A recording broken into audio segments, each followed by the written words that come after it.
When many of us think about American history leading up to the Revolution, we often think only about the men colonists, the soldiers, and the leaders of the Revolution, overlooking all the things women did.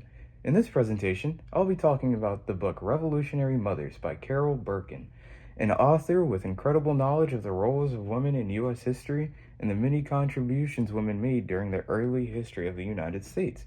It will take time to explain and understand the various actions of many different women who impacted our history, from African and Indian women to mothers and daughters.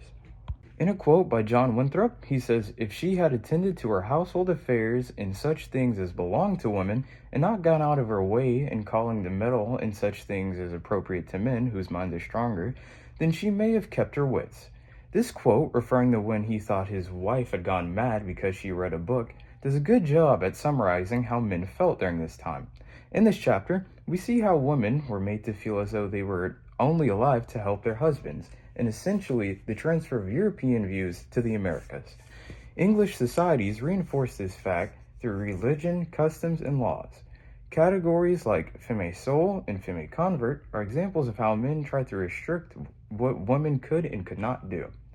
Women would later start to resist these gender norms and voice how they felt in their personal accounts and diaries. One woman we see doing this is Mary Cooper. Women would later also start trying to take a more active role in their society. Chapter 3. You can form no idea of the horrors. In this chapter, we see the beginning of the Revolutionary War. Women would have to face problems like physical violence, scarcity, and inflation alone, since their husbands would go off to fight in the war. Here we are introduced to some of the things women did during the Revolution. One way women impacted the Revolution was by fundraising for the Continental Army. Women who would volunteer and would go door to door collecting money from people who were willing to donate. With these donations, soldiers were able to get more uniforms.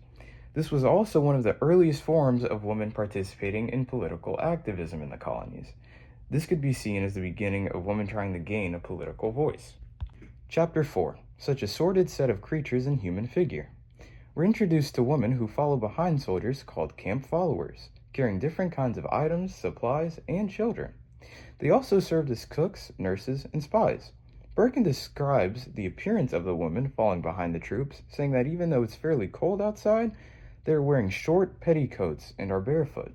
To me, this shows the determination and strong mental fortitude of these women, as even though they are in unfavorable conditions with improper gear, and are carrying things like pots, pans, and children, they continue to move with the rest of the group. Many women also chose to go to areas more affected by war, showing how active they were and willing to help. Wives also traveled with their husbands because of the possibility of rape and murder by the enemy if they stayed at home. 7. The woman must hear our words.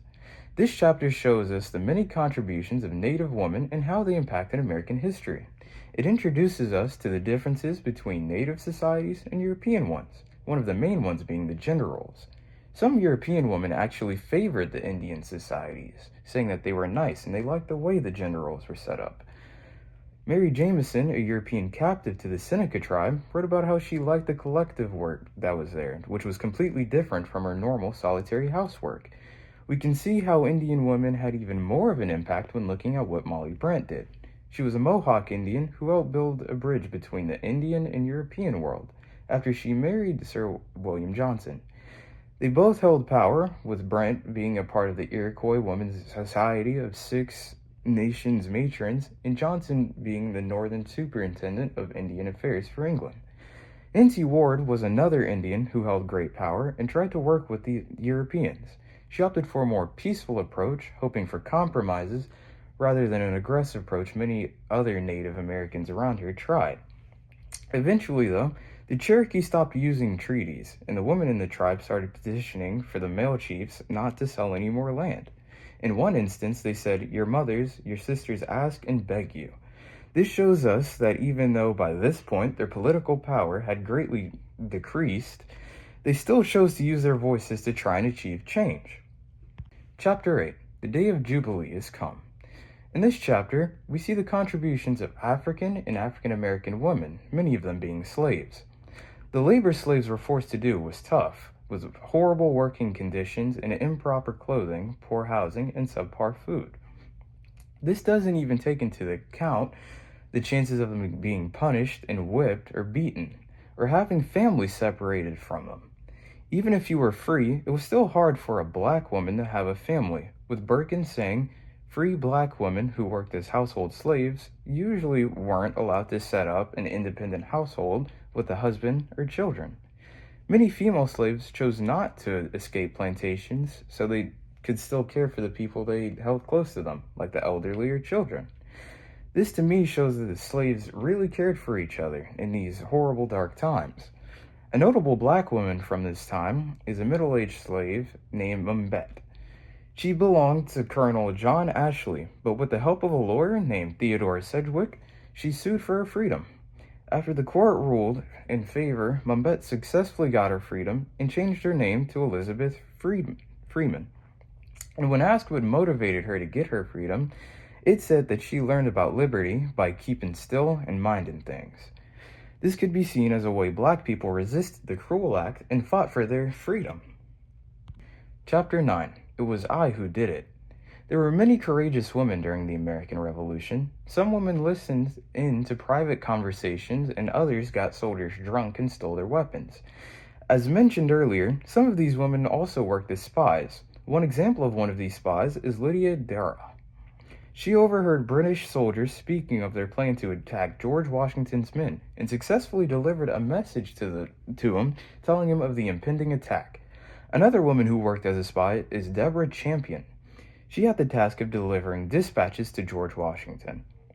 After avoiding capture by the British, she handed the letter to him and earned his praises, with her saying that George Washington was pleased to compliment me most highly as to what he was pleased to call the courage I had displayed in my patriotism. Chapter 10. There's no sex in soul.